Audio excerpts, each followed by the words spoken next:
Hey crew, Joe Hubbard here, and welcome to episode 4 of Rants and Raves, where I'll continue to share my interpretation of everything music-centric. Remember, if you're digging the content in this vlog, please show some support by clicking the like button below. Do you love music? Go ahead and put your answers in the comment section below. Now, if your answer is yes, I want you to also add all the commitments and sacrifices that you've made that validates your proclamation. You see, to really love something deeply, it must be backed up by commitment and sacrifice. Without those elements in place, it's impossible to truly love something. Now, you might like the idea of being a really great musician, but without the foundation of commitment and sacrifice, you'll often find yourself in a repetitive loop of start-stop when it comes to your evolution as a bass player. Western music consists of tonal and atonal music. Out of those two options, in reality, 99.999% of all musicians will only ever concentrate on learning tonal music. So let's start there. Common responses when I ask new students about the components of music are things like feel, dynamics, groove, time, and sound. Those elements are super important, but are all derived from something entirely different, as we'll learn about later, so don't bail on me just yet. The components of music are comprised of melody, rhythm, harmony, counterpoint, and form, with the emphasis in the beginning centered around melody, rhythm, and harmony. These are the elements that you need to know to be a well-rounded, competent musician. So how are you going to learn how to do that? Well, the most obvious strategy is by choosing a musical instrument to channel your ideas through.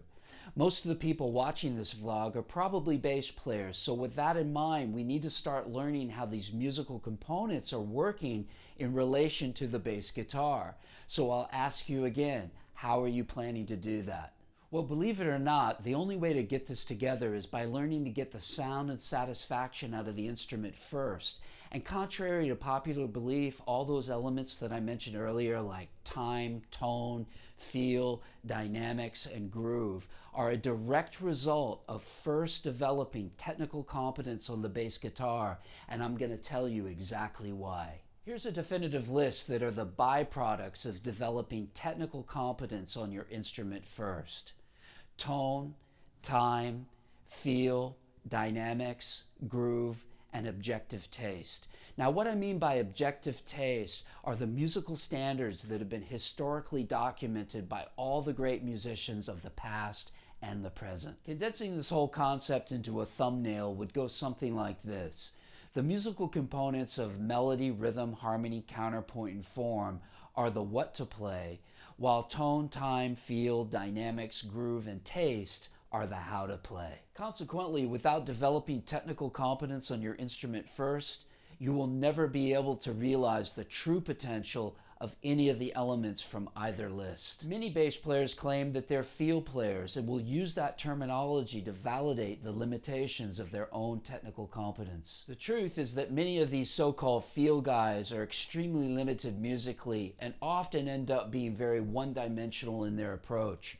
In a three-dimensional musical world, this can end up holding people back exponentially. Let me give you an example that makes perfect sense. As a composer, I've learned to write very well for other instrumentalists.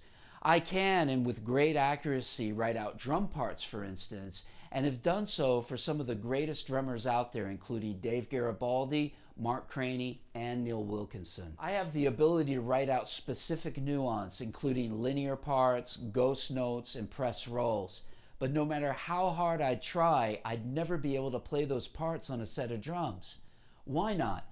I conceived and came up with those ideas, but I've never practiced a set of drums to develop a good level of technical competence. So often these days, teachers will proclaim that the most important aspect of being a bass player is having the ability to groove. Believe me, I think this is of paramount importance, but make no mistake about it, nobody will be able to groove with impunity without first developing a good level of technical competence on their instrument. Hey, thanks for hanging out with me today, and please help me spread the news by hitting the subscribe button below.